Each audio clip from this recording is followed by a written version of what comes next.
పేద ప్రజలకు నాణ్యమైన వైద్యాన్ని దూరం చేయడానికి చంద్రబాబు సర్కార్ పూనుకోవడంతో దీన్ని వ్యతిరేకిస్తూ వైఎస్ఆర్ కాంగ్రెస్ పార్టీ ఉద్యమ బాట పడుతుంది। ఈ నేపథ్యంలో కోడుమూరు నియోజకవర్గంలో ఎటువంటి ఉద్యమ పోరు జరగబోతుందో ఈ అంశంపై మాట్లాడేందుకు నియోజకవర్గ ఇన్ఛార్జ్ ఆదిమూలపు సతీష్ ఉన్నారు। వారితో మాట్లాడదాం।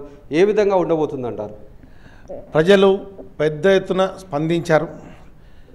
ప్రజా వైద్యం ప్రజల హక్కు ఈ ఉద్యమ రూపంలో ప్రజలు దాన్ని తీసుకొని వైఎస్ఆర్సీపీ కార్యకర్తలు మరి మనకు అధికారం ఇవ్వకుండా కూడా ప్రతిపక్షంలో ఉంటే అసెంబ్లీకి రాకపోయినా కూడా ప్రజల గొంతుక వినిపించడానికి రేపు ప్రజల మధ్యలో ర్యాలీ తీసుకొని ప్రజలందరికీ వివరించడానికి పెద్ద ఎత్తున సమీకరణ జనమందరిలో ఈ ర్యాలీని నిర్వహిస్తున్నాం।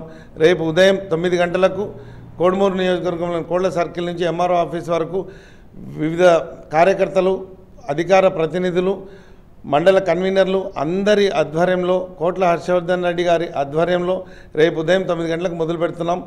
ఈ 10-15 రోజుల నుంచి అంటే మధ్యలో జరిగినటువంటి తుఫాను సహాయక చర్యల తర్వాత ఈ కార్యక్రమాన్ని ప్రజలకు తీసుకెళ్తున్నాం। 1 కోటి సంతకాల సేకరణ ఉద్యమ రూపంలో జరుగుతుంది। ప్రతి గ్రామాన మేమైతే 60,000 నుంచి 70,000 వరకు ఇప్పటికే సేకరించడం జరిగింది।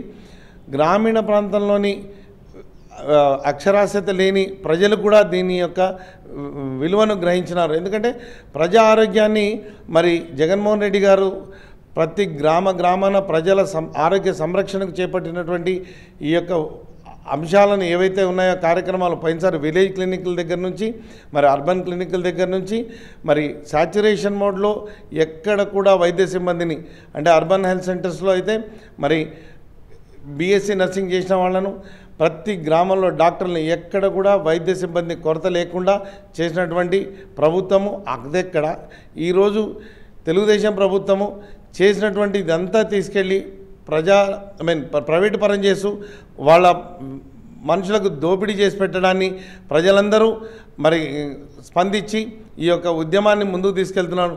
తప్పకుండా కూటమి ప్రభుత్వానికి ఇది గొడ్డలి పెట్టు గవర్నర్ ద్వారా మరి దీన్ని కాన్స్టిట్యూషనల్ బాడీ ద్వారా మేము ప్రజలందరికీ వివరించడానికి చేసినటువంటి ఈ ప్రయత్నం తెలుగుదేశం ప్రభుత్వానికి వినాశకరంగా జరుగుతుందని నేను భావిస్తా ఉన్నాను। ఇది మనం చూసుకున్నట్లయితే ఏదైతే ఈ యొక్క ప్రజలు కూడా మెడికల్ కాలేజ్ ప్రైవేటీకరణను తీవ్రంగా వ్యతిరేకిస్తున్నారు। ఇప్పటికే 1 కోటి సంతకాల సేకరణ కార్యక్రమంలో భాగంగా చాలామంది ప్రజల అవగాహన కలిగిస్తూ ఆ యొక్క మెడికల్ కాలేజీల ప్రైవేటీకరణను వ్యతిరేకిస్తూ సంతకాలు కూడా చేయడం జరిగింది। ఖచ్చితంగా ప్రజాక్షేత్రంలో ప్రజల తరపున వైఎస్ఆర్ కాంగ్రెస్ పార్టీ పోరాడుతూనే ఉంటుందంటూ వైఎస్ఆర్సీపీ నాయకులు చెప్తున్న పరిస్థితి।